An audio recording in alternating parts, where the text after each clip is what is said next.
नमस्कार, आपण पाहताय कोकणचं नंबर 1 महा चॅनल कोकण साधलेव बातमीपत्रात आपलं स्वागत। सुरुवात करूया हेडलाईन्सनं। वाळू व्यावसायिकांना चोर घोषित करून टाका, आमदार निलेश राणेंचा संताप। वैभववाडी कोल्हापूर रेल्वे मार्ग पूर्ण होणार, मंत्री नितेश राणेंची घोषणा। आणि धारगळ आयुर्वेदिक संस्थांचे बाह्य रुग्ण तपासणी केंद्र सावंतवाडी। आता पाहूया सविस्तर बातम्या। कणकवली तालुक्यातील सावडाव धरणग्रस्त BA करादगे यांना देय असलेली नुकसान भरपाई रक्कम देण्याचे आदेश देऊनही ती रक्कम दिली गेली नसल्यानं न्यायालयानं थेट भूसंपादन इमारत आणि दळणवळण प्रकल्पाचे उपजिल्हाधिकारी आणि सिंधुदुर्ग जिल्हाधिकारी यांच्या कार्यालयावर जप्तीचे आदेश दिले।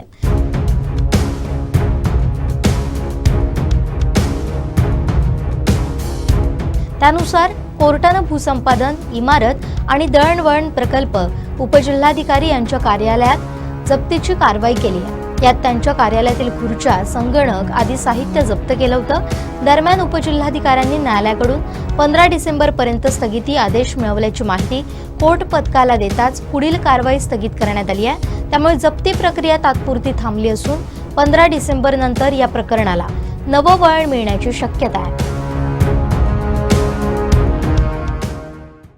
सावंतवाडी तालुक्यातील तळवडे येथील एका कात फॅक्टरीवर मध्यरात्रीपासून वनविभागाच्या भरारी पथकानं धाड टाकल्यानं परिसरात खळबळ उडाली आहे। या कारवाईमुळे उद्योजक आणि वनविभागाचे अधिकारी पुन्हा एकदा आमनेसामने आले। रत्नदुर्ग काद उत्पादक संघटनेचे अध्यक्ष तथा उद्योजक नारायण उर्फ बाळा जाधव यांनी वन खात्याच्या अधिकाऱ्यांवर गंभीर आरोप केले।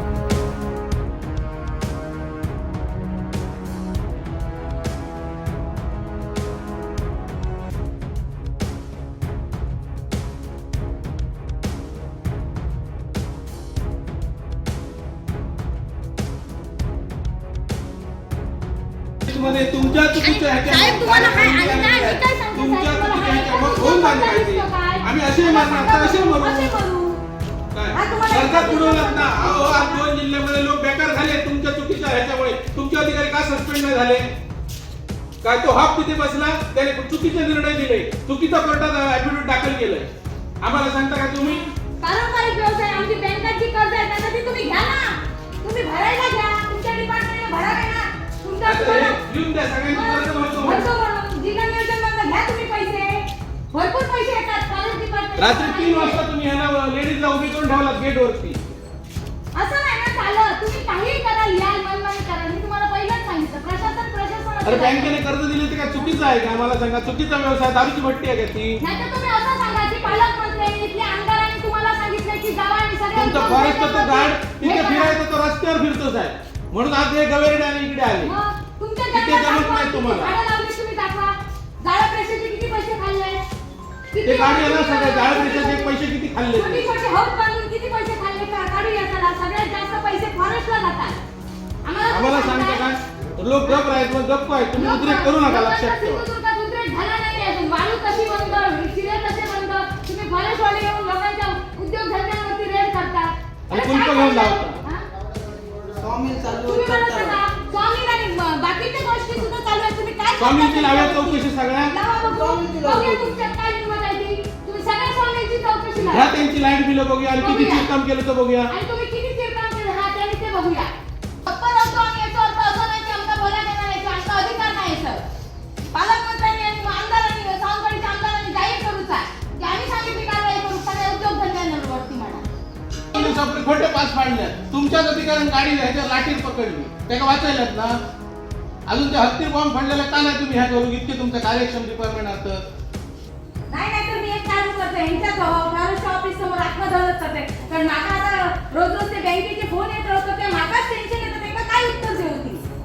ते मला आता ह्याचा निर्णय झाला मग तुम्ही हो पांजा तुम्ही सांगा काय दिले का आता पहिलं पुष्टीचं नाव देऊन दे लोकांचं पहिलं। तुम्ही काय सोडून देऊ? अरे कुठं अधिकार होते? दिनांक 18/3/2025 रोजी माझ्या एनजे एग्रो या कात बनवण्याच्या कारखान्यामध्ये वन विभागाने तपासणी केली असता कोणताही फॉरेस्ट प्रॉडक्ट आढळलेला नाही आणि त्यांनी त्यावेळी काही माझ्याकडून जे मी बनवतो त्याचे सगळे नमुने घेतलेले होते. त्या नमुन्याचा फॉरेन्सिक लॅबचा रिपोर्ट आजपर्यंत आलेला नाही. परंतु जाणून बुजून त्यांनी 15/9/2025 रोजी पुन्हा एकदा जबरदस्ती कारखान्यामध्ये घुसून त्यांनी संपूर्ण पाहणी केली.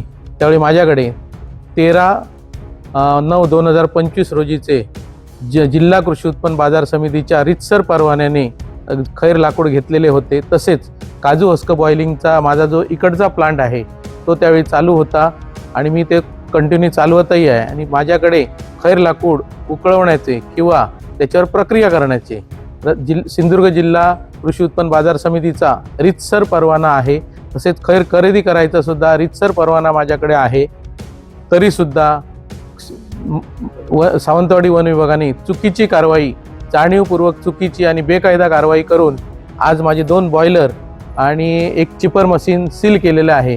आज जे वरिष्ठ अधिकारी आलेले आहेत ते म्हणतात की हे सुद्धा चिपर मशीन आहे. तर हे चिपर मशीन नसून ह्याचा मी आजपर्यंत लाकूड चिप्स करण्याकडे उपयोग केलेला नाही, भविष्यातही करणार नाही. ते जी आपल्या माडाची झावळं आहेत ती सुद्धा त्याच्यामध्ये चिप्स होतात आणि त्याचं खत म्हणून आम्ही वापर करतो. तर ते जबरदस्ती आता ते चिप्स मशीन सील करण्याच्या ते गोष्टी करत आहेत. दुसरी गोष्ट, त्यांनी जो जप्त माल केलेला आहे तो जप्त माल जसाचा तसा आम्ही ठेवलेला आहे. कारण आम्ही न्यायालयाच्या निर्णयाची वाट बघतो. तसंच आमचा विश्वास आहे न्यायालयावरती आहे. त्याप्रमाणे आम्ही तशी ती प्रक्रिया चालू आहे त्याची. आणि आज चुकीच्या पद्धतीने वन विभागाच्या चुकीच्या पद्धतीने आणि बेकायदा यांनी जो कायद्याचा सुद्धा दुरुपयोग केलेला आहे आणि जे काजू हस्काचं युनिट आहे ते सुद्धा त्यांनी सील केलेलं आहे. बॉयलर सुद्धा सील केलेला आहे. जो विकलेला बॉयलर होता तो सुद्धा त्यांनी सील केला. त्यावेळी त्यांना मी कल्पना दिलेली होती की हा 1 टनाचा बॉयलर विकलेला आहे, तो सुद्धा सील करून माझ्या नुकसानीस ते कारणीभूत ठरलेले आहेत. तसं आज माझे एक सर्व कर्मचारी आहेत, त्या कर्मचाऱ्यांचा सुद्धा आज उदरनिर्वाहाचा प्रश्न निर्माण झालेला आहे. आणि काही वन अधिकारी हे चुकीचे कायदे आज सिंधुदुर्ग जिल्ह्यात आणि रत्नागिरी जिल्ह्यात राबवत आहेत. त्यामुळे आज प्रचंड नुकसानीस आज ह्या दोन्ही जिल्ह्याची हानी होत आहे. आज रोजगार पूर्णपणे हिरावला जात आहे. आणि हे फक्त आणि फक्त ह्या वन कर्मचाऱ्यांच्या चुकीच्या नियमाने होत आहे. जो कायदा नाही तो कायदा ते लावून आम्हाला सर्वांना त्रास देण्याचं आज हे काम करत आहेत. काल सकाळी मी मुंबईला होतो, पण दुपारी संध्याकाळी हे 9:30-10च्या दरम्यान रात्री आले. माझी मिसेस त्या ठिकाणी होती. रात्री 3 वाजेपर्यंत एका महिलेला त्यांनी थांबून तिथे ठेवलेलं होतं रस्त्यामध्ये. एवढी त्यांची हे आहे. आणि त्याच्याबद्दलची जी काय तक्रार आहे ती ह्याच्याकडे आम्ही करण्यास तयार आहोत. पण भविष्यात ह्याच्यावरती जर निर्णय ह्या काही राजकीय मंडळी किंवा लोकांनी जर घेतला नसेल तर सिंधुदुर्ग जिल्ह्यामध्ये 70 ते 80 हजार लोक बेकारीमध्ये ओढले जाणार आहेत. तसेच कारखानदार सुद्धा आज कर्जबाजारी झालेले आहेत. अनेक बँकांची कर्ज कोट्यानी रुपयाची कारखानदारांवरती आहे. ते सुद्धा आज आज ह्यांच्या चुकीच्या ह्याच्यामुळे बंद झालेले आहे. आणि दुसरी महत्त्वाची गोष्ट, जे आज 52 सेक्शन प्रमाणे हे सांगतात की आम्ही कन्व्हर्जन केलं म्हणून ह्यांना आम्हाला जर अख्खी काद इंडस्ट्रीज जर ह्या वेटीस धरून सील करत आहेत तर ह्यांचे सुद्धा काही अधिकारी त्याच्यामध्ये सामील आहेत. मग त्यांच्यावर सुद्धा कारवाई झाली पाहिजे होती. परंतु महाराष्ट्राच्या वन बल प्रमुखाने कोर्टामध्ये चुकीचा अहवाल सादर करून आपल्या कर्मचाऱ्यांना फक्त आणि फक्त पैसे घेऊन वाचवण्याचा डाव आखलेला होता. त्याच्यावरती सुद्धा मी आता आवाज हायकोर्टामध्ये काढणार आहे. कारण ह्यांचं फक्त आर्थिक ही गणितं चालली पाहिजे. ह्याच्यासाठी कोणतरी ह्यांना परावृत्त करतो लोकांच्या उदरनिर्वाह बंद करण्याचं. आणि ह्याच्यावरती सखोल सिंधुदुर्ग जिल्ह्यातले जेवढे राजकारणी लोक आहेत त्यांनी सखोल विचार करून ह्या दोन्ही जिल्ह्यातल्या ह्या व्यवसायाला आपली जर राजकीय शक्ती जर आमच्या ह्याला जर जोडली तर 100% ह्याच्यामध्ये लोकांचं कल्याण होईल. तसंच राज्यपालांनी दोन्ही जिल्ह्यासाठी फक्त दोडामार्ग वगळून अध्यादेश काढला की शेतकऱ्यांनी जर लाकूड आपल्या बांधावरती पिकवलं तर त्याला कोणत्याही प्रकारचं तोडायला आणि वाहतुकीला परमिशन लागणार नाही. तशा प्रकारचा अध्यादेश हा 2023 साली आलेला आहे. परंतु तो राज्यपालांनी काढलेला अध्यादेश वन कर्मचारी मानायला तयार नाहीत. अशा प्रकारची ह्यांची भावना आहे. म्हणजे त्या कायद्याला सुद्धा ते जुमानत नाही, राज्यपालांनी सुद्धा काढलेल्या अध्यादेशाला जुमानत नाही. अशा प्रकारची मुजोरी आज सिंधुदुर्ग जिल्ह्यामध्ये ह्यांची चालू आहे. मी सावंतवाडी वन विभागातून मोबाईल स्क्वॉडमधून सचिन शेडतोरे म्हणून वनक्षेत्रपाल आहे. सावंतवाडी वन विभागामध्ये पूर्वी या कात उद्योगामध्ये 15/9/2025 पूर्वी अवैधरित्या कात निर्मिती करत असल्याकारणाने काही गुन्हे काम करण्यात आले होते. गुन्हे कामामध्ये काही लिक्विड ड्रम किंवा काही चिपर मशीन व बॉयलर जप्त करण्यात आले होते. त्या अनुषंगाने जप्त केलेला मुदतवाढ हा त्याची न्यायालयीन प्रक्रिया किंवा चौकशी चालू असताना ते चालू आहे किंवा नाही आहे या अनुषंगाने परत तपासणीचे आदेश असल्याकारणाने मी पुनश्च तपासणीकरता आज इथे या कात उद्योगामध्ये हजर झालो. हजर झाल्यानंतर तपासणी चालू केल्यानंतर कात उद्योगामध्ये प्रवेश केल्यावरती उजव्या बाजूला एक कोल्ड स्टोरेज दिसलं. त्या कोल्ड स्टोरेजमध्ये जप्त केलेला मुद्देमाल आला. तदनंतर त्याच्या बाहेर आल्यानंतर ही जो जप्त मुद्देमाल होता ॲज इट इज लिक्विडमधला तो जशाच तसा दिसून आला. तदनंतर पुढे आल्यानंतर एक रिकामं कोल्ड स्टोरेज दिसलं. त्याच्यात काय नव्हतं, ते मोकळं होतं. तदनंतर पुढं आल्यानंतर आपल्याला कात उद्योगामध्ये प्रवेश केल्यानंतर एक सीलबंद चिपर मशीन आपल्याला आढळून आली. त्याचा काय वापर केलेला यामध्ये दिसून आला नव्हता. पण त्याच्याच बाजूला एक छोट्या आकारातली एक चिपर मशीन आम्हाला दिसून आली, जी की रूपांतर करण्याकरता वापरली आहे असा आमचा अंदाज आहे. ते पाहिल्यानंतर आम्ही पुढं गेलो. पुढे गेल्यानंतर 2 बॉयलर दिसले. बॉयलरमधले 1 टनचा जो बॉयलर होता तो 1 टनचा ब्रॉयलर हा बंद अवस्थेत दिसून आला व 2 टनचा जो ब्रॉयलर होता तो गरम, म्हणजे तो सीलबंद होते दोन्ही बॉयलर. त्या सीलबंद बॉयलरमधला एक बॉयलर बंद आढळला व दुसरा बॉयलर हा गरम आढळला, जी की त्याला म्हणजे चालू झाला असावा, वापरला असावा हा या अनुषंगानं तो गरम अवस्थेत आढळला. त्यानंतर पुढं पाहिल्यानंतर जो मुद्देमाल आहे इंजायली लाकूड माल हा मला असाप्रमाणे दिसून आला. त्यानंतर पुढं आल्यानंतर ॲटोक्लोवची तपासणी केली असता ॲटोक्लोवमधले 3 ॲटोक्लोव वर चढून पाहिले असता ॲटोक्लोवमधले 2 ॲटोक्लोव गरम अवस्थेत आढळले, एक थंड अवस्थेत आढळला. जप्त केलेला जो बाकीचे जे 3 ॲटोक्लेव आहे त्या 3 ॲटोक्लेवमध्ये जशाच तसे जप्त मुद्देमाल होता त्या पद्धतीनं आतमध्ये उघडे केले असता ॲज इट इज आढळून आलेलं आहे. अशा पद्धतीनं मला तपासणीचे आदेश असल्याकारणानं अवैधरित्या चालू आहे का हे तपासणीचे आदेश असल्याकारणानं किंवा जप्त मुद्देमाल जो पूर्वी आहे तो व्यवस्थित किंवा त्याचा युटिलाइज चुकीच्या पद्धतीने झाला नाही का म्हणून तपासणी करण्याकरता आलो होतो. 1 टनचा जो बॉयलर होता तो थंड अवस्थेत होता आढळला आणि जो 2 टनचा बॉयलर जो होता सीलबंद होता, परंतु त्याचं जे डोअर आहे बॉयलरमध्ये लाकूड टाकताना किंवा हे करताना ते ओपन होत होतं. त्या अर्थानं त्याच्या आतमध्ये सील तोडलेलं नव्हतं पण ते ओपन होत होता. तर त्या अनुषंगानं जागेवरती ते दिसून आलेलं आहे. पुढील कारवाई आता हे तपासाच्या अनुषंगानं चौकशीला आम्ही वरिष्ठ कार्यालयाला कळवून तिथून पुढे जे निर्णय येतील ते त्या पद्धतीनं करू. हां, आता सद्यस्थितीला हे एक चिपर मशीन आम्हाला सील करावी लागेल व ते गरम आढळलेला ब्रॉयलर ते एक आम्हाला फक्त म्हणजे पाहावं लागेल. वेंगुर्ल्यात शिवसेनेच्या प्रमुख 3 पदाधिकाऱ्यांनी एका पाठोपाठ एक राजीनामे दिलेत. या राजीनामा नाट्यानंतर जिल्हा प्रमुख संजू परब यांनी मोठा निर्णय घेतलाय. वेंगुर्ला कार्यकारिणीस बरखास्त करून टाकली आहे. याबाबतची घोषणा त्यांनी सावंतवाडीत केली. नितीन मांजरेकर यांनी आपला राजीनामा दिला होता काही कारणास्तव, तो मी मंजूर करत आहे आणि पुरी तालुका कार्यकारिणी बरखास्त करत आहे आणि वेंगुर्ला शहर कार्यकारिणी सुद्धा मी पूर्णपणे बरखास्त करत आहे. आणि सध्या प्रभारी तालुका प्रमुख म्हणून जे आताचे जे उपजिल्हा प्रमुख आहेत सचिन देसाई यांची मी नियुक्ती करत आहे प्रभारी म्हणून. आणि जिल्हा परिषद इलेक्शन नंतर ही पूर्ण कार्यकारिणी नवीन कार्यकारिणी तयार केली जाईल. आणि त्याशिवाय महिला तालुका प्रमुखांनी सुद्धा राजीनामा दिलेला आहे. त्यांचासुद्धा राजीनामा स्वीकारायला मी त्याच्या महिला जिल्हा प्रमुखांना सूचना केलेल्या आहेत. ते सुद्धा त्यांचा राजीनामा स्वीकारतील. उपजिल्हा प्रमुखांनी राजीनामा दिला, त्यांचासुद्धा मी राजीनामा स्वीकारत आहे. आता का आणि कशासाठी दिले हे त्यांनी मला कारणं वेगवेगळी सांगितलेली आहेत. आणि त्यांनी असंही कबूल केले की जरी आम्ही राजीनामे दिले तरी आम्ही शिंदे सेनेत राहून शिंदे सेनेचं काम करू.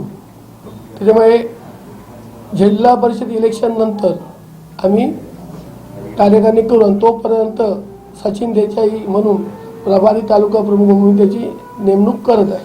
पण याच्यात सचिन वालमकर बद्दल नाराजी आहे तुमचे जिल्हा समन्वय आणि त्यामुळे हा सगळा प्रकार घडतो अशी कुरबुर आहे, ते खरं आहे का? त्याबद्दल मला अजून कोणी काही सांगितलं नाही आहे आणि तसं ज्यांनी राजीनामे दिले ते सुद्धा मला असं बोलले नाही आहेत. ज्यांनी राजीनामे दिले मी त्यांच्याशी चर्चा केली, नितीन मांजरेकरशी केली, ते आमचे उपजिल्हा प्रमुख होते त्यांनी ते का मला असं काय बोलले नाहीत. पण एकाच वेळी 3 पदाधिकारी तुमचे राजीनामा देतात, मग त्याचं तुम्ही आत्मचिंतन करणार का? कारण तुमचे करणार ना आत्मचिंतन, म्हणूनच झेडपी इलेक्शन नंतर हे केलं ना, बरखास्तच करून टाकली. म्हणजे जी पदं आहेत मी सुद्धा माझ्या कार्यकारिणीत ज्यांना घेतलंय वेंगुर्ल्यामध्ये उपजिल्हा प्रमुख असते आणि त्यांचे सुद्धा बरखास्त. वेंगुर्ल्यात फक्त एकच पद राहिलं आता, ते म्हणजे सचिन देसाई प्रभारी तालुका प्रमुख. बाकी सगळ्यांची पदं रिक्त करण्यात आलेली आहेत. पण झेडपी तोंडावर आहे, परिणाम होणार काय पदा राजीनाम्यामध्ये? संजू परिणामाची चिंता करत नाही आणि 25 ते 30 वर्ष झाली मी राजकारण करतो. शेवटच्या क्षणाला काय करायचं मला माहिती आहे. कशासाठी राजीनामा दिले? त्यांची वैयक्तिक कारणं आहेत. मी त्यांना विचारलं होतं बाबा कशासाठी राजीनामा दिला, तर त्यांनी आज माझ्याकडे पत्र वैयक्तिक कारणास्तव वेळ द्यायला मिळत नाही अशी त्यांनी कारणं दिली. तिघांनी कारणं तीच दिली. पण त्यांनी त्या पत्रात असंही म्हटलं की आम्ही शिंदे सेनेत राहून शिंदे सेनेचं काम करू. पण बरखास्त का केला बाकीची कार्यकर्ते? ते मला वाटलं मी अनुभवी आहे, मी अनुभवी प्लेअर आहे, मला वाटलं बरखास्त केलं, माझे अधिकार आहेत. ते इतरांची नावं सांगणार, कोण महिला उपजिल्हा प्रमुख वगैरे? महिला उपजिल्हा प्रमुख नाही बाबा, महिला तालुका प्रमुख आहे. मुख्यमंत्री देवेंद्र फडणवीस यांची माजी मंत्री आमदार दीपक केसरकर यांनी भेट घेतली. नागपूर येथील हिवाळी अधिवेशनादरम्यान त्यांनी फडणवीसांची सदिच्छा भेट घेतली. याबाबत अधिक माहिती देत आहेत आमचे सावंतवाडी प्रतिनिधी विनायक गावस. जुली आपण पाहतोय नागपूर येथे हिवाळी अधिवेशन होत आहे आणि या अधिवेशनाला इथले आमदार माजी मंत्री दीपक केसरकर हे सुद्धा हजर राहिले होते.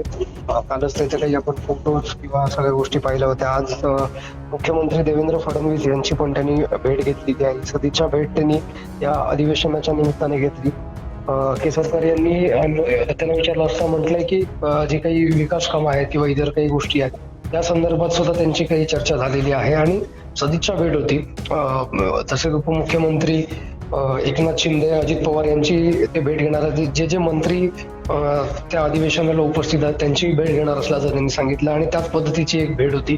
मात्र निश्चितच या भेटीमुळे इथल्या मतदारसंघातले काही जे प्रश्न आहेत त्याला कुठेतरी अपेक्षा वाढलेली आहे इथल्या लोकांची, की केसरकरांनी म्हटलं होतं की इथले काही जे स्थानिकांचे प्रश्न असतील ते आपण प्राधान्याने तिथे मांडणार आहेत. त्याच्यामुळे हे सगळं बघता निश्चितच स्थानिकांच्या अपेक्षा वाढलेल्या आहेत आणि या अधिवेशनामध्ये केसरकर कोणते मुद्दे तिथे मांडतात आणि त्यावर इथल्या लोकांचं समाधान कसं होतं हे पाहणं औत्सुक्याचं ठरणार आहे. मात्र मुख्यमंत्री देवेंद्र फडणवीस यांची त्यांनी भेट घेतल्यामुळे आणि तो फोटो सध्या आपल्याकडे व्हायरल झाल्यामुळे किंवा सोशल मीडियावर पण तो व्हायरल होत असल्यामुळे निश्चितच इतरही काही ज्या चर्चा आहेत त्या पण चर्चा होताना पाहायला मिळतात. कारण जिल्ह्याचे पालकमंत्री नितेश राणे यांनी काही विधानं निवडणुकीच्या काळात केली होती, त्यामुळे काही राजकीय वर्तुळात तशाही काही उलटसुलट चर्चा होताना दिसतात. मात्र केसरकर यांच्याकडनं ही सदिच्छा भेट असल्याचं त्यांनी सांगितलंय आणि अशीच भेट उपमुख्यमंत्री असणारे त्यांचे पक्षाचे नेते एकनाथ शिंदे आहेत किंवा उपमुख्यमंत्री अर्थमंत्री अजित पवार आहेत यांची भेट घेणार असल्याचं त्यांनी सांगितलेलं आहे. आणि ही सरकारमधले महायुतीचे एक नेते म्हणून त्यांनी घेतलेली भेट होती अशा पद्धतीचं माहिती जी आहे ती त्यांच्याकडनं त्यांच्या निकटवर्तीयांकडनं सुद्धा देण्यात आली आहे. गुजरातनं कोकणच्या हापूस आंब्यावर दावा केलाय. यावरून आमदार भास्कर जाधव हिवाळी अधिवेशनात संतापलेत. कोकणच्या हापूसवर आमचाच अधिकार असून गुजरातला बाकी काय द्यायचंय ते द्या अशा शब्दात त्यांनी सरकारला ठणकावलं. मागावला गेला. आमच्याकडे कोकणामध्ये ज्या फळबागा आहेत त्या फळबागा सुद्धा योग्य वेळेला योग्य ते हवामान असेल तरच त्याला मोहर येतो आणि आपल्याला असं वाटतं की कोकणामध्ये सगळे लोक हे सगळे हापूसचा आंबाच खातात असं नाहीये. ते हापूस आंबा पिकवणारे हे कोकणामधले ठराविकच तालुके आहेत. मी ज्या चिपळूण तालुक्यामध्ये राहतो त्या चिपळूण तालुक्याला कुठेही समुद्रकिनारा नाही आणि ज्या ठिकाणी समुद्रकिनारा नाही त्या ठिकाणी हापूस आंब्याचं पीक येतच नाही. आलं तरी जेमतेम येतं आणि म्हणून आपल्याला असं वाटतं की कोकणामधले सगळे जे काही जिल्हे तालुके आहेत ते पूर्णपणे हापूस आंबाच खातात असं नाहीये. हापूस आंबा हा लोकांनी स्वतःच्या कष्टातून उभा केलाय. सरकारी कर्ज, सरकारी तगाई, सरकारी अनुदान, सरकारी कुठल्याही प्रकारची सूट न घेता स्वतःच्या डोक्यावर पाण्याचे हंडे घेऊन दिवस रात्र राबून सिंधुदुर्ग सारख्या ठिकाणी, देवगड सारख्या तालुक्यामध्ये जिथं मातीच नाही, पूर्णपणे लॅटराइट स्टोन आहे, जांभा दगड आहे, आप्पासाहेब गोगटे वारले, पण त्यांनी खूप मोठ्या प्रमाणामध्ये या ठिकाणी तिथल्या लोकांना समृद्ध केलं. त्या कापळामध्ये, जांभ्या दगडामध्ये खड्डे मारून, बाहेरून माती आणून तिथं आपल्या स्वतःच्या कष्टानं, स्वतःच्या घामानं, स्वतःच्या पैशानं त्यांनी तिथे कलमं उभी केलेली आहेत. त्या ठिकाणी हापूस आंब्याची लागवड केली आहे. त्यातून 2 पैसे मिळतात, कोकणी माणूस समाधानी असतो.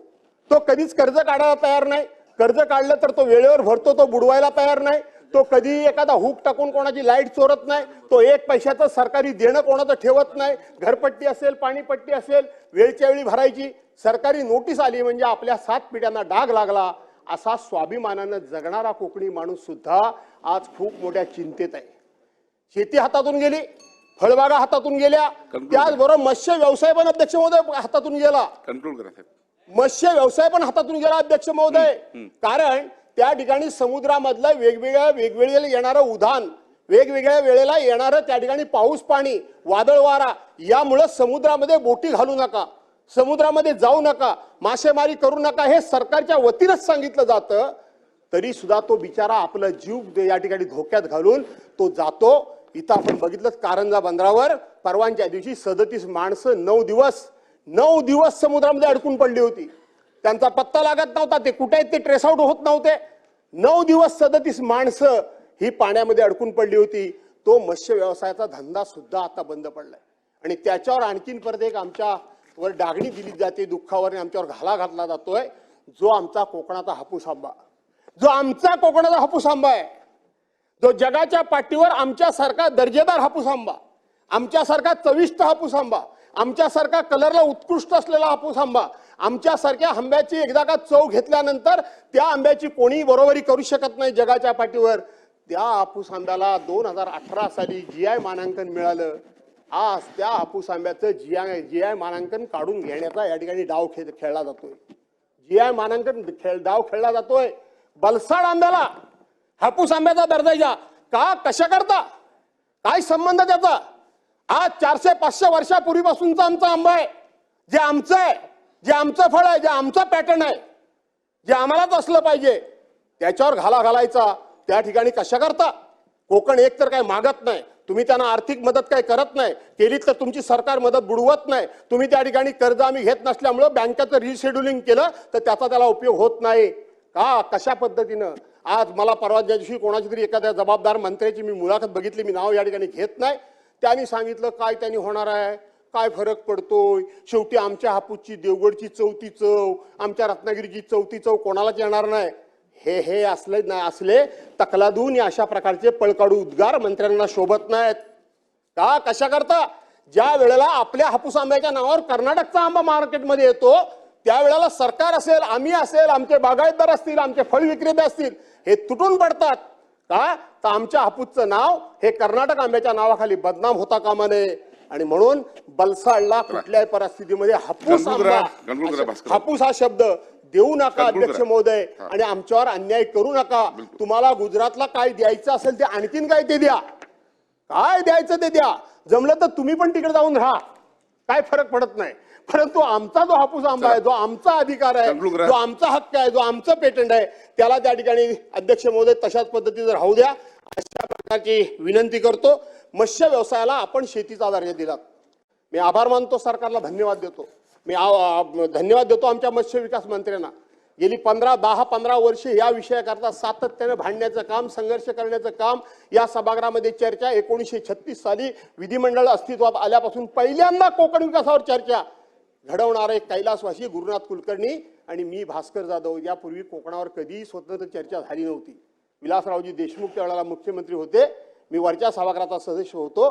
आम्ही पहिल्यांदा ही चर्चा घडवली, त्यावेळेपासून मी भांडत होतो. आणि आज आमच्याच कोकणातले मत्स्य विकास मंत्री आहेत, त्यांनी जर या ठिकाणी सरकारच्या पाठीमागे लागून तिथं आमच्या मत्स्य व्यवसायाला शेतीचा दर्जा दिला असेल तर एक कोकणी माणूस म्हणून मी त्यांचं मनापासून अभिनंदन करतो, मी त्यांना धन्यवाद देतो. पण हे नुसतं डिक्लेअर करून चालणार नाही. खऱ्या अर्थानं मत्स्य शेती म्हणजे तुम्ही त्या मत्स्य व्यावसायिकांना नक्की काय देणार आहात, कशा पद्धतीनं मग शेतीचा दर्जा दिला, तो दर्जा म्हणजे काय हे सातत्यानं मी शोधण्याचा डिपार्टमेंटमध्ये प्रयत्न करतो, पण तो मिळत नाही. आणि म्हणून अध्यक्ष महोदय, त्याला पण शेतीचा दर्जा द्या आणि त्या मत्स्य व्यावसायिकांना त्या ठिकाणी वाचवा अशी विनंती करतो. आमच्या बागायती वाचवा, आमचे मत्स्य व्यवसाय वाचवा, आमच्या फळबागा वाचवा, आमची शेती वाचवा आणि त्याचबरोबर विदर्भाला सुद्धा वाचवा, मराठवाड्याला सुद्धा वाचवा, उत्तर महाराष्ट्राला वाचवा, पश्चिम महाराष्ट्राला वाचवा. कारण शेवटी सगळा महाराष्ट्र हा जर समृद्ध होईल तर संपूर्ण महाराष्ट्र समृद्ध होईल. आणि म्हणून या चर्चेच्या माध्यमातून सरकारचं औदासीन्य आहे, सरकारचं दुर्लक्ष आहे. एवढं बोलल्यानंतर सुद्धा एक मंत्र्याच्या पलीकडे कोणी मंत्री आला नाही. आणि म्हणून सरकार लोकांना फसवण्याकरता हा चर्चेचा हा प्रस्ताव येऊ नये, तर लोक शेतकऱ्यांना न्याय देण्याकरता आलेला असावा एवढी अपेक्षा करतो. या ठिकाणी थांबतो. मुंबई उच्च न्यायालयाच्या न्यायाधीशपदी सिंधुदुर्ग जिल्ह्यातील 2 भूमिपुत्रांची निवड झाल्याबद्दल सिंधुदुर्ग जिल्हा वकील संघटनेच्या वतीनं 14 डिसेंबर 2025ला कुडा येथील शांतादुर्गा हॉल पावशी इथं भव्य सत्कार सोहळा आयोजित करण्यात आलाय. नवनियुक्त न्यायाधीश श्रीराम शिरसाट आणि अमित जामसंडेकर यांचा यावेळी सन्मान करण्यात येणार आहे. सिंधुदुर्ग जिल्हा वकील संघटनेच्या वतीने 14 डिसेंबर 25ला सकाळी 10 वाजता मुंबई उच्च न्यायालयाचे परंतु मूळ सिंधुदुर्ग जिल्ह्याचे भूमिपुत्र असलेले 2 न्यायमूर्ती आदरणीय श्री श्रीराम शिरसाट साहेब, त्याचप्रमाणे श्री अमित जामसांडेकर साहेब यांची नुकतीच मुंबई उच्च न्यायालयाच्या न्यायमूर्तीपदी निवड झालेली आहे किंवा एलिव्हेशन झालेलं त्यांचं आहे. त्यांचा सत्काराचा कार्यक्रम आपण ठेवलेला आहे. जामसांडेकर साहेब हे मूळ देवगड तालुक्याचे असून शिरसाट साहेब हे मूळ कणकवली तालुक्यामधील आहे. त्यामुळे हे दोन्ही भूमिपुत्र जस्टिस सुरेंद्र तावडे साहेबांनंतर या जिल्ह्यातील 2 न्यायमूर्ती मुंबई उच्च न्यायालयाच्या न्यायमूर्तीपदी निवड झाली. त्यांचा सत्काराचा कार्यक्रम आपण आयोजित केलेला आहे. आणि याबाबत सिंधुदुर्ग जिल्ह्यातील सर्व वकिलांना नव्हे तर सामान्य माणसाला देखील अतिशय अभिमान आहे की आपल्या जिल्ह्यातील 2 वकील हे मुंबई उच्च न्यायालयाच्या न्यायमूर्तीपदी त्यांची निवड झाली. याचबरोबरीने या कार्यक्रमाला आदरणीय श्री कर्णिक साहेब, मकरंद कर्णिक साहेब, जे मुंबई उच्च न्यायालयाच्या कोल्हापूर खंडपीठाचे प्रशासकीय न्यायमूर्ती आहेत, त्यांच्या उपस्थितीत हा कार्यक्रम होणार आहे. या कार्यक्रमाला मुंबई उच्च न्यायालयाचं कोल्हापूरला खंडपीठ स्थापन झाल्यानंतर प्रत्येक जिल्ह्यात म्हणजे 6 जिल्हे आहेत ते रत्नागिरी, सिंधुदुर्ग, कोल्हापूर, सांगली, सातारा आणि सोलापूर या 6 जिल्ह्यातील वकिलांनी मुख्यत्वे तिकडे येऊन प्रॅक्टिस करावी हा त्याच्या मागचा प्रमुख उद्देश आहे. आणि मग ती प्रॅक्टिस करत असताना खास करून तरुण मुलांना ज्या डिफिकल्टीज येतात, ज्या अडचणी येतात, तेव्हा त्यांनी प्रॅक्टिस कशा पद्धतीने केली पाहिजे याबद्दलचं मार्गदर्शन आदरणीय श्री मकरंद कर्णिक साहेब, त्याप्रमाणे आदरणीय श्री दिघे साहेब जी सध्या कोल्हापूरला न्यायमूर्ती म्हणून काम करतायत, दिघे साहेब स्वतः येतील तिथे. या व्यतिरिक्त आपले अमित जामसांडेकर साहेब आहेत, त्यांनी तर या तरुण वकिलांना कशा पद्धतीने प्रॅक्टिस करावी याकरता अतिशय सुंदर एक प्रेझेंटेशन तयार केलेलं आहे. त्याचं देखील ते प्रेझेंटेशन इथे देणार आहेत. अशा रीतीने सिंधुदुर्ग, रत्नागिरी या 2 जिल्ह्यातून सर्व वकिलांना आणि खास करून तरुण वकिलांना आम्ही आवाहन करतो की त्यांनी या कार्यक्रमाचा फायदा घ्यावा, जेणेकरून भविष्यात त्यांना मुंबई उच्च न्यायालयात वकिली करत असताना त्याचा अतिशय मोलाचं मार्गदर्शन या कार्यक्रमामध्ये होणार आहे. हा कार्यक्रम होत असताना या सर्व न्यायमूर्तींबरोबरच या सिंधुदुर्ग जिल्ह्याचे प्रमुख जिल्हा व सत्र न्यायाधीश आदरणीय श्री देशपांडे साहेब हे देखील तिथे हजर राहतील. या सिंधुदुर्ग जिल्हा वकील संघटनेचे अध्यक्ष श्री परिमल नाईक साहेब आहेत, उपाध्यक्ष माणकुलकर साहेब आहेत. सर्व पदाधिकारी आमचे अतिशय चांगल्या पद्धतीने मेहनत घेत आहेत. आणि आजपर्यंतच्या इतिहासात पाहिलं तर उच्च न्यायालयात वकिली व्यवसाय करण्याकरता मार्गदर्शन ॲज सच असं आपल्या जिल्ह्यामध्ये प्रथमच होत आहे. आणि या गोष्टीचा आम्हाला सर्वांना आनंद आहे की ह्या मार्गदर्शनामुळे इकडची जी तरुण पिढी आहे की मुंबई उच्च न्यायालयामध्ये चांगल्या पद्धतीने प्रॅक्टिस निवड व्हायची असेल तर मुंबई उच्च न्यायालयात जे वकील चांगल्या पद्धतीने वकिली करतात अशा लोकांमधनं त्यांची न्यायमूर्तीपदी निवड होत असते. आपल्या या जिल्ह्यातील तरुण म्हणा किंवा वकील म्हणा हे मुंबईत जास्ती ज्यावेळी मुंबईला मुंबई उच्च न्यायालयाची आपली सगळी मॅटर्स होती त्यावेळी तिकडे त्यांना जाणं शक्य नव्हतं आणि त्यामुळे या जिल्ह्यातील इकडे राहणारी व्यक्ती जी इथे प्रॅक्टिस करते त्यांची कधी निवड होऊ शकली नाही. परंतु कोल्हापूरला खंडपीठ तिथे झाल्यामुळे आता इकडचे वकील हे कोल्हापूरला जाऊन प्रॅक्टिस करतील आणि आम्हाला अशी पूर्ण खात्री आहे की या वकिलांमधून लवकरच चांगल्या पद्धतीने वकिली केल्यामुळे यामधील काही वकिलांची न्यायमूर्तीपदी म्हणून निवड होऊ शकते. तेवढ्या चांगल्या पद्धतीचं आपण त्यांना ट्रेनिंग देणार आहोत. त्याचा दुसरा फायदा असा आहे की सिनियर डेझिग्नेटेड काउन्सिल ही पदवी हे मुंबई उच्च न्यायालयातील जे जजेस असतात, न्यायमूर्ती असतात, हे पदवी त्या सिनियर वकिलांना जे चांगल्या पद्धतीने प्रॅक्टिस करतात आणि आपला ठसा उमटवतात अशा वकिलांना डेझिग्नेटेड काउन्सिल ही पदवी दिली जाते. आजपर्यंत आपल्या जिल्ह्यात वकिली करून मुंबई उच्च न्यायालयात वकिली सायमल्टेनियसली करून अशी पदवी प्राप्त करणारे वकील नाहीये असं म्हटलं तरी हरकत नाही. मूळ सिंधुदुर्ग जिल्ह्यातील आहेत परंतु इकडे प्रॅक्टिस करून तिथे मिळवणारे कोणीच नाहीयेत. ती वकिली त्यांची चांगली असेल, अप टू द मार्क असेल तर त्यांना डेझिग्नेटेड काउन्सिल ही पदवी देखील मिळू शकते. त्यामुळे आता आपली कॉम्पिटिशन ही संपूर्ण महाराष्ट्र किंवा देशातील अतिशय चांगल्या आणि सिनियर वकिलांबरोबर होणार आहे. त्यामुळे मला असं वाटतं की सिंधुदुर्ग जिल्हा, रत्नागिरी जिल्हा, खास करून या दोन जिल्ह्यातील वकिलांनी, तरुणींनी यामध्ये जास्तीत जास्त सहभागी व्हावं. आणि एक शेवटचं अतिशय महत्वाचं कारण म्हणजे की आदरणीय शिरसाट साहेब व आदरणीय जामसांडेकर साहेब यांचा सत्कार करण्यामागे आमचा दुहेरी उद्देश आहे. एका बाजूला तर आम्हाला फार मोठा अभिमान आहे, म्हणजे आपल्या सगळ्यांना असला पाहिजे की सिंधुदुर्ग जिल्ह्यातील एखादी व्यक्ती तिथपर्यंत त्या पोस्टपर्यंत पोहोचते याचा अभिमान तर आम्हाला आहेच. परंतु नवीन आणि तरुण वकिलांना एक इन्स्पिरेशन मिळावं, त्यामधून त्यांनी स्फूर्ती घ्यावी की कष्ट मेहनत करून किंवा जर केली तर आपण देखील अशा चांगल्या पोस्टपर्यंत जाऊ शकतो याची जाणीव या सर्व तरुणींना व्हावी, वकिलांना व्हावी, हा असा दुहेरी उद्देशाने आम्ही हा कार्यक्रम आयोजित केलेला आहे. याच्याकरता सर्वजण आम्ही अतिशय प्रामाणिकपणे मेहनत करतो आहोत. या निमित्ताने मी आपणा सर्व पत्रकार बंधू भगिनींना सर्वांना आवाहन करतो की आपण देखील या कार्यक्रमाला मुद्दाम यावं. देवगड तालुक्यातील तिल्लोड दळवीवाडी इथं क्षितिज रतन दळवी मित्र परिवार आयोजित रक्तदान शिबिराला उत्स्फूर्त प्रतिसाद मिळालाय. या रक्तदान शिबिरात 85 जणांनी रक्तदान केलं. या शिबिरात महिला देखील सहभागी झाल्या होत्या.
सर्वप्रथम तिर्लोट समस्त ग्रामस्थ, महिला, पुरुष आणि मुलं सर्वांचे आभार आणि माझी ग्रामदेवता त्यांना वंदन करून माझे मोठे बंधू श्री माजी सैनिक श्यामचंद्र दळवी आणि सुधाकर दळवी आणि नरेंद्र दळवी, ज्यावेळी मी हा विचार केला की आपल्या घरातूनच आपण हे रक्तदान शिबिर राबवायचं आहे, त्यावेळी त्यांनी इतका मला उत्स्फूर्तपणे साथ दिली की कुठलाही इथे निगेटिव्ह न विचार करता त्यांनी आज हे सगळा जो परिसर आणि इथे जे घरामध्ये जे सगळे अरेंजमेंट सुरू आहे त्यांचं फार मोठं श्रेय. तसेच माझ्या किती रतन दळवी या मित्र परिवार ग्रुपमध्ये मी माझे 5-6 जे जवळचे माझे मित्र आहेत जे मला 24 आवर्स अवेलेबल असतील. उदाहरणार्थ बाळकृष्ण गणपत गाडी, वैभव वारी, माजी सरपंच संजय मुळम, रमाकांत गाडी आणि सुधाकर दळवी, देवेंद्र साटम, असे माझे जे मित्र आहेत त्यांनी मला फार या कार्यक्रमामध्ये साथ दिली. आणि जसं आपण प्रत्येकजण आपला नीती, धर्म, सत्संग आणि अध्यात्म सांभाळत असतो, परंतु परोपकार ही अशी गोष्ट आहे की ती या आतूनच येत असते. ज्यावेळी आपण जन्म घेतो मायेच्या उदरातून त्यावेळी आपला तो खरा दिवस असतो. आणि ज्यावेळी आपला जन्म कशासाठी आहे, नेमका ज्या दिवशी तो कळेल तो खरा दुसरा जन्म असतो. तो दिवस आपण हे 2 दिवस आपल्या आयुष्यामध्ये महत्त्वाचे राबवायचे असतात. आणि माझ्या सिद्धू रक्त मित्र तर्फे या सर्वांचं मी फार फार अभिनंदन आणि त्यांना धन्यवाद म्हणतो. सर आणि प्रोफेसर धीरज तानवडे, तसेच अनिल कोरगावकर, जोशी सर आता जेवून गेले आहेत, जोशी सर आहेत, प्रकाश जाधव यांनी आपला अमूल्य वेळ देऊन आम्हाला जी साथ दिली त्याबद्दल फार फार धन्यवाद. आणि मी हे आयुष्यात कधी विसरू शकत नाही. आणि यापुढे असेच परोपकाराचे कार्य, रक्तदान हे महादान अशी अनेक शिबिरं आपण यापुढे शृंखला तयार करूया. आणि जेणेकरून ही कनेक्टिव्हिटी एकमेकांची राहील आणि मानवता खरा धर्म जो आहे तो आपण पुढे अजून कसा वाढवता येईल हाच सत्संग खरा जपायचा आहे आपल्याला. त्याबद्दल आपण सर्वांचे पुन्हा एकदा आभार आणि धन्यवाद. एनडीआरएफच्या निकषानुसार अतिवृष्टीसाठी नुकसान भरपाई दिली गेली. 22,500 रुपये हे इतर भागांना तर कोकणला 8,777 रुपये मिळाले. हा भेदभाव कशासाठी? 18,288 शेतकऱ्यांचं नुकसान झालं, मात्र त्याची नोंदच नाही, अशी माहिती आमदार निलेश राणेंनी सभागृहात दिली आहे. कोकणकडे लक्ष देणार आहात की नाही असा जाबही आमदार निलेश राणेंनी स्वतःच्या सरकारलाच विचारलाय. मी अतिवृष्टीवर पण 293 या नियमाखाली बोलणार होतो, पण संधी मिळाली नाही. पण एनडीआरएफचे जे काही नॉर्म्स आहेत त्या एनडीआरएफच्या नॉर्मप्रमाणे जर आपण कोकणाला काय मिळालं जर आपण त्याचा हिशोब लावला तर मी आपल्याला थोडक्यामध्ये आपल्याला सांगू इच्छितो की एनडीआरएफच्या निकषानुसार, कारण का कोकणामध्ये मोठ्या प्रमाणामध्ये जिरायत शेती होते, भात शेती मोठ्या प्रमाणात होते आणि बहुवार्षिक पीक म्हणून आमची नोंद नाही. एनडीआरएफ ज्या नॉर्म्स खाली पैसे देते ज्याच्यामध्ये 22,500 प्रति हेक्टरी जो रेट दिला गेला अतिवृष्टीमध्ये, महसूल व वन विभागामध्ये ज्याची नोंद आहे 15,000 कोटी रुपये ज्याची तरतूद झालेली आहे, त्याच एनडीआरएफच्या नॉर्मप्रमाणे आम्ही जिरायत शेतीमध्ये पडतो. आणि तेव्हा त्या हेडखाली आम्हाला मिळालेले पैसे प्रति हेक्टरी फक्त 8,777 रुपये. हा कोकणावर आपण अन्याय करतोय का? सर्वात महत्त्वाचं पीक कुठलं तर आमचं भात शेती. त्याच्यामध्ये आम्ही जर प्रति हेक्टर महाराष्ट्राला 1 नियम आणि कोकणाला 1 नियम, अतिवृष्टीमध्ये आम्ही अधिकाऱ्यांना विचारत होतो तुम्ही जेव्हा खाली पंचनामे करताय तर त्या पंचनाम्यामध्ये आपण काय निकष लावताय, तर आम्हाला सांगितलं महाराष्ट्रामध्ये जो एनडीआरएफचा निकष आहे तोच आम्ही कोकणामध्ये भात शेतीला लावणार आहोत, नुकसान भरपाई आम्ही तुम्हाला देणार आहोत. तर जेव्हा माहिती काढली, जेव्हा डॉक्युमेंट बाहेर काढले त्याच्यामध्ये असं कळलं की 22,500 रुपये म्हणजे 22,500 रुपये हे अतिवृष्टीमध्ये इतर भागांमध्ये मिळाले आणि कोकणामध्ये 8,777 रुपये मिळाले. हा भेदभाव कशासाठी अध्यक्ष महोदय? कोकणाने काय वाईट काय केलंय? अतिवृष्टी तिकडेही आलेली आहे. अच्छा, ह्याच्यामध्ये जो उल्लेख झालाय तो ऑगस्ट आणि सप्टेंबर महिन्याचा झालाय. आमच्याकडे अतिवृष्टी आली आहे ती ऑक्टोबर महिन्यामध्ये आली आहे. आमचा कोकणाचा साधा उल्लेख देखील नाही की अतिवृष्टी जी कोकणामध्ये आली ती ऑक्टोबर महिन्यामध्ये आलेली आहे. मी आपल्या मार्फत सरकारला विनंती करणार आहे की कोकणामध्ये ह्या विभागातून, ह्या पुरवणी मागण्यातून महसूल व वन विभाग आमच्याकडे लक्ष देणार आहे का नाही? अतिवृष्टीमध्ये मोठ्या प्रमाणात 18,288 शेतकऱ्यांचं नुकसान झालं. पण कुठेही नोंद नाही. आम्ही कुठे जाऊन मागणार आहोत, कोणाकडे मागणार आहोत? कोकणामध्ये पाऊसच पडतो ही अशी समजच झालेली आहे सगळ्यांची. म्हणून इथे पैसा गेला काय आणि नाही गेला काय काही फरक पडत नाही. काय निकष लावायचे ते लावा, आणि त्या अनुषंगाने इकडे हे निकष लावले गेले आहेत. आम्ही कोणाकडे मागायचं अध्यक्ष महोदय? कोकणात नवीन तहसीलदार येतात ते वाळू व्यावसायिकांच्या मागे लागतात, प्रायव्हेट गाड्या घेऊन कारवाई करतात. फक्त रेड मारली जातीये कारण दुसरीकडे मीटर चालू असतो. त्यापेक्षा कायदे तयार करा, टेंडर काढा, नाहीतर सरळ वाळू व्यावसायिकांना चोर म्हणून घोषित करा, असा संताप आमदार निलेश राणेंनी विधानसभेत व्यक्त केलाय. पाहुयात काय म्हणालेत आमदार निलेश राणे. बाब क्रमांक 50 पृष्ठ क्रमांक 31 जमिनीतील वाळू, गाळ, क्षार यासाठी जी काय तरतूद ह्या पुरवणी मागण्यांमध्ये करण्यात आलेली आहे, अध्यक्ष महोदया, मोठ्या प्रमाणामध्ये कोकणामध्ये गाळ साचला जातो. पावसामुळे, पावसानंतर गाळ काढण्याची एक प्रक्रिया अनेक वर्षांपासून, आम्ही लहान असल्यापासून आम्ही बघत आलेलो आहे. गाळ काढण्याची प्रक्रिया आहे. पण गाळ काढण्यासाठी आता जे काही नवीन नियम काढले एम सँडचे वगैरे, सर्वात जास्त एकदा तुम्ही सभागृहामध्ये एकदा नियम, मी काहीच बोललो नाही, माझ्या पक्षातून मी पहिला बोलणार आहे. बोला. माझ्या मतदारसंघामध्ये सर्वात जास्त गाळ साचला जातो. आता लक्षात घ्या काय होतं. एम सँडच्या नावाखाली सरकारने एक नवीन धोरण काढलेलं आहे. सर्वात प्युअर क्वालिटीची वाळू जर कुठे मिळत असेल तिथे माझ्या मतदारसंघात मिळते. तीच गोव्याला जाते, तीच पश्चिम महाराष्ट्राला जाते. जो नवीन तहसीलदार येतो तो प्रायव्हेट गाडी काढतो आणि वाळू व्यावसायिकांच्या मागे लागतो. आम्ही सातत्याने कलेक्टरांना सांगतोय, जे कोण नवीन कलेक्टर येतात, एकतर कोकणामध्ये दरवर्षी नवीन कलेक्टर आहे, दर 6 महिन्यांना नवीन तहसीलदार आहे, मला काही कळत नाही. आणि जो नवीन तहसीलदार येतो त्याला कुठून तरी काय खबर येते मला माहित नाही, तो जातो तो वाळू व्यावसायिकांच्याच मागे लागतो. आम्ही त्यांना सांगतोय, अरे बाबा त्यांची काहीतरी टेंडर काढा, त्यांना रीतसर करा, त्यांना ऑथराईज करा, काहीतरी नियम कायदा करा. पण ते करू शकत नाही कारण का मीटर दुसरीकडे सुरू आहे. आणि वाळूवाल्यांकडून जर पैसे घेतले नाही तर मग तिकडे दुसरा कुठला इन्कम आपण सोर्स उभा करायचा, हा प्रश्न कदाचित नवीन तहसीलदारांना पडत असल्यामुळे अनेक गोष्टी अनेक वेळेला फक्त रेड मारले जाते, फक्त रेड मारला जातो. त्याच्या पलीकडे काही होत नाही. वाळू व्यावसायिक तुम्ही सभागृहामध्ये जाहीर करून टाका, तो वाळू व्यावसायिक चोर आहे म्हणून जाहीर करून टाका ना. वाळू व्यावसायिक हा शब्द प्रयोग आपण का करतो? या तर तुम्ही त्याला चोर घोषित करा, नाहीतर नियम करा, कायदा करा आणि त्याला टेंडर काढायला द्या. टेंडर निघत नाही.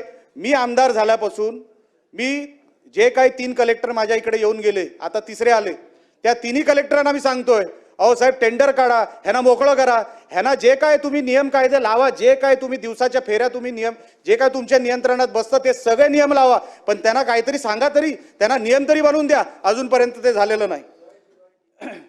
रॉयल्टीचा विषय केव्हा येतो? जेव्हा तुम्ही नियमामध्ये बसता तेव्हा. इकडे जो नवीन तहसीलदार येतो तो प्रायव्हेट गाडी घेऊन त्याच्या मागे लागतो, गाड्या पकडतोय तहसीलदार. आता काय सांगावं. सार्वजनिक बांधकाम खात्याचे माझ्या मतदारसंघात दुरुस्तीचे 6 करोड रुपये आलेत. पावसाचं कारण सांगून अधिकाऱ्यांनी ते 6 करोड कुठे पळवले ते अजूनपर्यंत आम्ही शोधतोय. जिल्ह्याला 23 करोड मिळालेत, तेही कुठे गेलेत त्याचा थांगपत्ता लागत नाहीये. 6 महिने पाऊस पडल्यानं दुरुस्ती झालीच नाही तर हे पैसे नेमके कुठे गेले असा सवाल विचारत सार्वजनिक बांधकामच्या गलथान कारभाराची चिरफाड आमदार निलेश राणेंनी विधानसभेत केली आहे.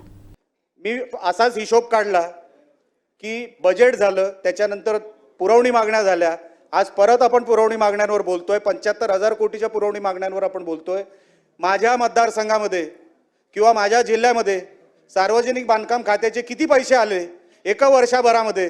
तर माझ्या मतदारसंघामध्ये फक्त दुरुस्तीचे पैसे आले ते पण 6 करोड रुपये, फक्त 6 करोड रुपये आले.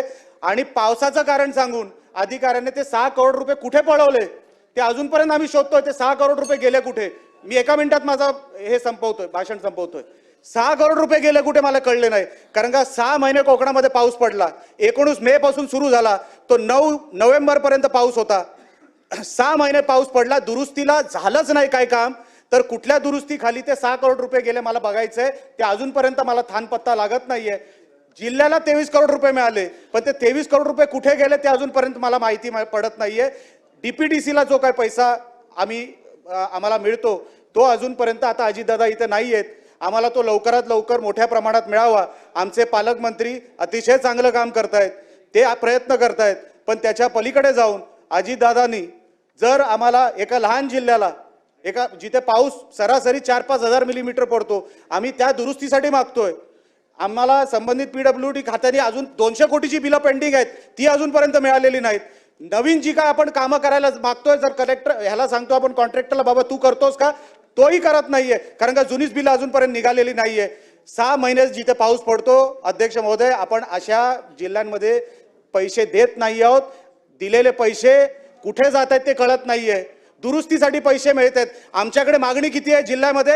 850 कोटीची. आम्हाला मिळाले किती? आज आपण डिसेंबर महिन्यामध्ये आहोत. मिळाले किती? 23 कोटी. कोणाकडे जाऊन आम्ही मागायचं? म्हणून अध्यक्ष महोदय, मी मनापासून आपल्याला विनंती करतो, सरकारला विनंती करतो, जरी आमचा जिल्हा लहान असला तरी पाऊस हा मोठा निकष आहे आणि आमचे इकडचे शेतकरी एका नियमाखाली आणि उर्वरित महाराष्ट्राचे शेतकरी दुसऱ्या नियमाखाली असा हा भेदभाव होऊ देऊ नका, एवढीच मागणी मी सभागृहासमोर ठेवतो आणि माझे 2 शब्द संपवतो. भात शेतीसाठी तुटपुंजी नुकसान भरपाई जाहीर करून सत्ताधाऱ्यांनी शेतकऱ्यांच्या जखमेवर मीठ चोळल्याची टीका माजी आमदार वैभव नाईकांनी केली आहे. सिंधुदुर्ग जिल्ह्यामध्ये ऑक्टोबर महिन्यामध्ये अवकाळी पाऊस पडला होता आणि या अवकाळी पावसामध्ये भात कापणीचा वेळीच हा पाऊस पडल्यामुळे मोठ्या प्रमाणात शेतकऱ्यांचं नुकसान झालं होतं.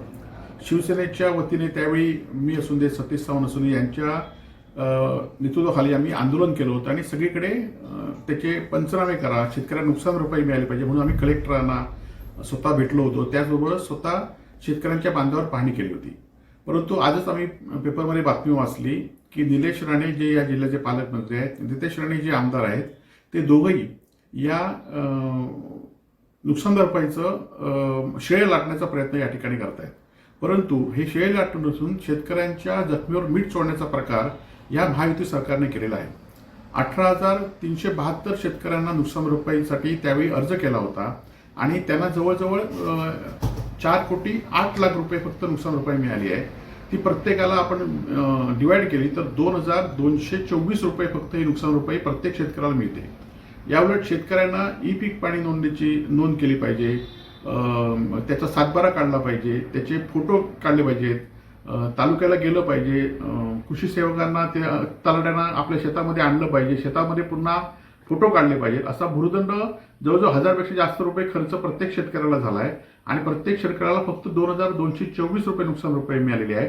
त्यामुळे हे शेतकऱ्यांच्या जखमीवर मीठ चोळण्याचा प्रकार आहे आणि त्यामुळे माझी जे कोण सत्ताधारी पक्षाचे कार्यकर्ते आहेत, जे हे सांगतायत की आम्ही नुकसान भरपाई मिळाली, ह्याचं श्रेय आहे, त्याचं श्रेय आहे, त्यांनी खरं तर ती शेतकऱ्यांकडे जाऊन विनंती करावी, शेतकऱ्यांकडे जाऊन शेतकऱ्यांशी बोलावं. आज राजकीय विरोधक म्हणून आम्ही तुमच्याशी बोलत नाही, तर शेतकऱ्यांना खरोखरच 2,224 रुपयाचा काय फायदा होईल काय? आज राज्यामध्ये ज्यावेळी शेतकऱ्यांना नुकसान भरपाई मिळते ती लाखोंच्या घरात मिळते, परंतु सिंधुदुर्ग जिल्ह्यामध्ये हा अन्याय काय याचा खरं तर लोकप्रतिनिधींनी अभ्यास केला पाहिजे आणि या जखमीवर मीठ चोळण्याचा प्रकार आणि आपलं श्रेय लाटण्याचा प्रकार हा थांबवला पाहिजे, एवढीच माझी इथल्या राज्यकर्त्यांना विनंती आहे. त्याचबरोबर हे 2,224 रुपये किती शेतकरी घेतील? आणि खरं तर कालच्या नगरपालिकेच्या निवडणुकीमध्ये एकेका मताला 15-15, 20-20 हजार रुपये खर्च आले. आज जेवढी तालुक्याला नुकसान भरपाई मिळाली आहे त्याचा एका नगरसेवकाचा खर्च तेवढा होता जो सत्ताधाऱ्यांनी राबवला होता की एकेका मतदारसंघामध्ये एकेका नगरसेवकाच्या छोट्या मतदारसंघामध्ये 1-1 कोटी रुपये खर्च झाले होते आणि आता तालुक्याला नुकसान भरपाई लाखामध्ये आहे. आणि याचा लोकांनी, सिंधुदुर्ग जिल्ह्यातल्या लोकांनी शांतपणे विचार करावा आणि सत्ताधाऱ्यांबरोबर कसं राहावं हे लोकांनी ठरवावं अशी माझी लोकांना विनंती आहे. एक महत्वाचा निर्णय ज्याला मी महाराष्ट्रासाठी एक गेम चेंजर म्हणून निर्णय म्हणेन, त्या निर्णयाची माहिती घेण्याच्या दृष्टिकोनातून आज मी इथे उभा आहे. वैभववाडी कोल्हापूर रेल्वे मार्ग हा राज्य शासन मार्फत करण्याचा निर्णय आणि त्या संबंधित कारवाई करण्याचे निर्देश माननीय मुख्यमंत्री देवेंद्र फडणवीस साहेबांनी आज दिलेले आहेत. वैभववाडी कोल्हापूर जो रेल्वे मार्ग आहे ज्याच्यामुळे असंख्य महत्वाची विकासाची दालनं उघडणार आहेत, प्रामुख्याने कृषी व मत्स्य उत्पादनाच्या वाहतुकीला चालना, पर्यटन आणि व्यापारामध्ये वाढ, पूर व भूसंकलनाच्या काळातील पर्यायी सुविधा, दळणवळणाचे मार्ग, दोन्ही विभागांच्या संतुलित सामाजिक व आर्थिक विकास या सगळ्याची दालनं या एका निर्णयामुळे उघडणार आहेत. याची भूसंपादनाची प्रक्रिया सुरू करण्याचे निर्देश आदरणीय मुख्यमंत्री देवेंद्र फडणवीस साहेबांनी दिलेले आहेत. या एका निर्णयामुळे महाराष्ट्र आणि आमचं कोकण आर्थिक विकासाच्या दिशेने अतिशय गतिमान पद्धतीने आमची वाटचाल सुरू होणार आहे. या निर्णयासंबंधित रत्नागिरी सिंधुदुर्गचे खासदार सन्मान्य नारायण राणे साहेब यांनी या संबंधित वारंवार राज्य सरकार आणि केंद्र सरकारकडे पाठपुरावा ते करत होते. त्यांच्याही या निर्णयामध्ये आम्हाला मार्गदर्शन लाभलं आणि म्हणून आज जो आदरणीय मुख्यमंत्री साहेबांनी वैभववाडी कोल्हापूर रेल्वे मार्ग हा राज्य शासनामार्फत करण्याचा जो निर्णय घेतलेला आहे त्याचा मी बंदर विकास मंत्री म्हणून, सिंधुदुर्ग जिल्ह्याचा पालकमंत्री म्हणून मी मनापासून स्वागत करतो. या एका निर्णयामुळे मोठ्या प्रमाणामध्ये रोजगाराची संधी आमच्या तरुण तरुणींसाठी तयार होणार आहे. मनी ऑर्डर संस्कृती जी मोठ्या प्रमाणामध्ये आमच्या कोकणामध्ये वर्षानुवर्ष सुरू होती, म्हणजे आमच्या कोकणातले तरुण हे मुंबई, पुणे, नाशिककडे जे जायचे नोकरीसाठी, धंद्यासाठी, व्यवसायासाठी, या अशा निर्णयामुळे ते परत एकदा आपल्या मूळ गावात, मूळ जिल्ह्यात रोजगाराच्या दृष्टिकोनातून परत एकदा परतीचा प्रवास करण्यासाठी निश्चित पद्धतीने सुरू करतील असा माझा ठाम विश्वास आहे. म्हणून परत एकदा आदरणीय मुख्यमंत्री देवेंद्र फडणवीस साहेब आणि आमच्या महायुतीच्या सरकारचं मी मनापासून आभार मानतो. धन्यवाद. आता सुरू होणार आहे, आता भूसंपादनाची प्रक्रिया सुरू होणार आहे आणि आता टप्प्याटप्प्याने जेवढा लवकर होईल तेवढा लवकर हे काम पूर्ण होईल. आमचा प्रयत्न आहे फार कमी काळात, टाइम बाउंड काळातच या पूर्ण प्रक्रिया ही पूर्ण होईल, जेणेकरून व्यापार, उद्योग, धंदे, नोकरी या सगळ्या बाबतीमध्ये आमचं कोकण अग्रेसर राहील. आमच्या सिंधुदुर्गात कधी आव्हान ठरलेलं नाही. N66 हायवे जो मुंबई गोवाचा हायवे आहे त्याला बघा 99.9% आमच्या सिंधुदुर्गामध्ये पूर्ण झालेला आहे. कुठलंही आव्हान असेल पण सिंधुदुर्गाची जनता ही विकासाच्या दृष्टिकोनातून सकारात्मक मानसिकता ठेवणारी आहे, कोकणातली जनता आहे. म्हणून कितीही अडचणी आल्या तरी हा प्रकल्प आम्ही वेळेत पूर्ण करू. नक्कीच गेम चेंजर ठरणार आहे, कारण का या एका रेल्वे मार्गामुळे मोठ्या प्रमाणात उद्या आंबा, काजू, दूध उत्पादन सगळ्या बाबतीचे दालनं उघडे होणार आहे. जयगड बंदर असो, रेडी बंदर असो, असंख्य ही जी विकासाची दालनं, विकासाचे महामार्ग, विकासाचे रेल्वे मार्ग याच्या बाबतीमध्ये आपण आजपर्यंत चर्चा करत होतो. आम्ही केंद्र सरकारकडे पाठपुरावा करत होतो, पण आमचे आदरणीय देवेंद्र फडणवीस साहेबांनी अतिशय सकारात्मक भूमिका घेतली आणि या बाबतीमध्ये पहिलं पाऊल त्यांनी टाकलेलं आहे. नक्की मिळेल. आता रोजगार, आता रेल्वे मार्ग जेव्हा सुरू होतात तेव्हा दळणवळण सुरू होतं.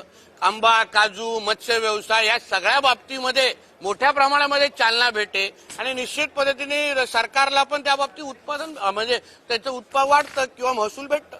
थँक्यू. नाही, या बाबतीमध्ये आहे का कोचरेकर साहेब, तुमच्या कोकणासाठी एवढा चांगला निर्णय आहे, तुमचा वेगळा प्रश्न वेगळ्या पत्रकार परिषदेसाठी ठेवा. नाही, आता याचे आज निर्णय झालेला आहे, निर्देश दिलेला आहे. आता बजेट निश्चित होईल, भूसंपादनाची प्रक्रिया सुरू होईल. जसं टप्प्याटप्प्याने या बाबतीमध्ये बजेट तयार होईल त्या बाबतीत तुम्हाला माहिती दिली जाईल.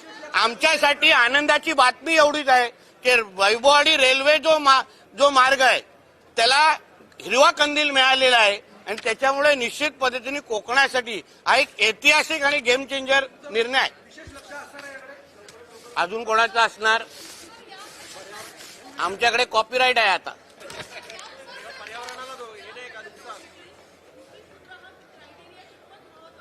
सर्वात महत्वाचं मॅडम, कारण का जो स्थानिक आमचं बाजारपेठ आहे, आंबा, काजू, मत्स्य व्यवसाय, या सगळ्याला चालना या माध्यमातून मिळणार आहे. जेव्हा कोकण हा पश्चिम महाराष्ट्रावर जोडला जातो तो मोठ्या प्रमाणामध्ये आमच्या बाजारपेठाला फायदा भेटतो. दरडोई उत्पन्नामध्ये वाढ होते. आज आमचं सिंधुदुर्गाचं दरडोई उत्पन्न जवळपास 2.5 लाखाच्या घरात आहे. आमच्या सगळ्यांची असा मानस आहे की ते 4.5 ते 5 लाखाच्या घरामध्ये जावं आणि त्यासाठी हा प्रकल्प अतिशय महत्वाचा ठरणार आहे.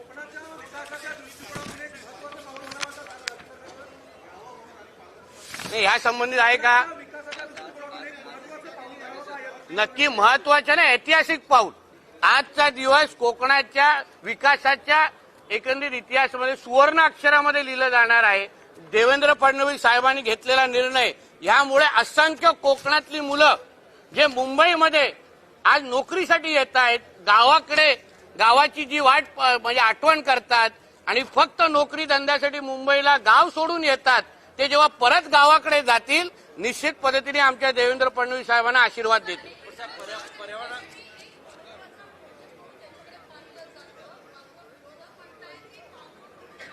नाही, या बाबतीमध्ये काय आहे का मला माहिती आहे तुम्ही कशावर येत आहे मॅडम.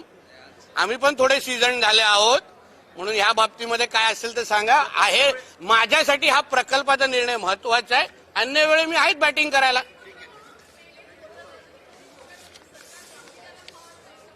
अजून किती गांभीर्याने पाहिलं पाहिजे, किती गांभीर्याने. आज तुम्ही विचार करा या एका निर्णयामुळे. जसं मी काय बोललो, आमच्या कोकणातल्या काही लोकांना विचारा, त्यांना आपलं गाव सोडून गावचं घर सोडून तुमच्या सकट मुंबई, पुणे, नाशिक, नालासोपारा, वसई, विरारला आपण राहतो की नाही? गावाची आठवण येते की नाही? मग फक्त जत्रा असो, गणेश उत्सव तेव्हाच गावी जायला मिळतं. आता गावातच राहून अगर आपल्याला उत्तम नोकरी भेटत असेल, व्यवसाय करण्याची संधी भेटत असेल तर कोकणाला सर्वात जास्त या निर्णयाचा फायदा होणार आहे. याच निर्णयासाठी तर, याच प्रकल्पासाठी तर आदरणीय राणे साहेब असतील, निलेशजी असतील, सगळेचे सगळे आम्ही सगळेजण आम्ही पाठपुरावा करत होतो आणि त्यामुळे आदरणीय देवेंद्र फडणवीस साहेबांचा आम्ही मनापासून आभारच मानतो. खारगळ येथील अखिल भारतीय आयुर्वेदिक संस्थांचे बाह्य रुग्ण तपासणी केंद्र सावंतवाडी उपजिल्हा रुग्णालयात सुरू होणार आहे, अशी माहिती झालेल्या बैठकीत आयुर्वेद संस्थांचे संचालक डॉक्टर प्रजापती यांनी दिली आहे.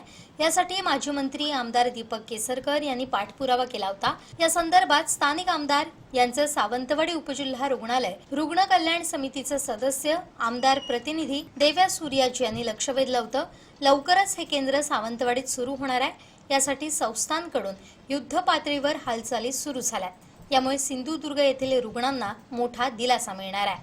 एक्सटेन्शन ओपीडी सारखी ओपीडी आपण सुरू करावी असं प्रपोजल विचाराधीन आहे आणि ते आम्ही आयुष मिनिस्ट्रीकडे त्याचं प्रपोजल बनवून आजच सरांनी त्याला मान्यता दिली आहे आणि ते आपण तिकडे पाठवू मिनिस्ट्रीमध्ये, कारण त्याला सेपरेट एक मॅनपॉवर आणि फार्मासिस्ट, डॉक्टर असे सगळी मॅनपॉवर लागणार. तर ती अप्रूव्ह झाली की आपण तिथे एक सेंटर करणार आहोत.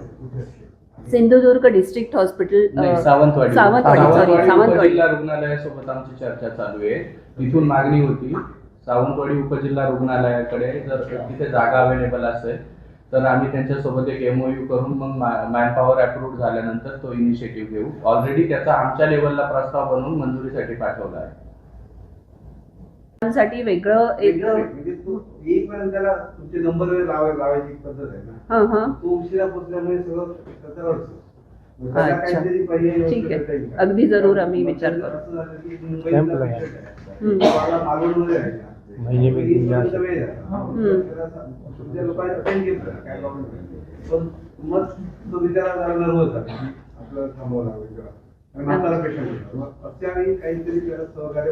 नक्की नक्की विचार करतो त्या बाबतीत आम्हाला काय करता येईल आणि जो काही उपाय करायचा करतो तुरंत. शेवटी ठळक घडामोडी पुन्हा एकदा. वाळू व्यावसायिकांना चोर घोषित करून टाका, आमदार निलेश राणेंचा संताप. वैभववाडी कोल्हापूर रेल्वे मार्ग पूर्ण होणार, मंत्री नितेश राणेंची घोषणा. आणि धारगळ आयुर्वेदिक संस्थांचे बाह्य रुग्ण तपासणी केंद्र सावंतवाडी. बातमीपत्रात वेळ झाली इथंच थांबण्याची. पाहत राहा कोकणचं नंबर 1 महा चॅनल कोकण साध लाईव्ह. धन्यवाद.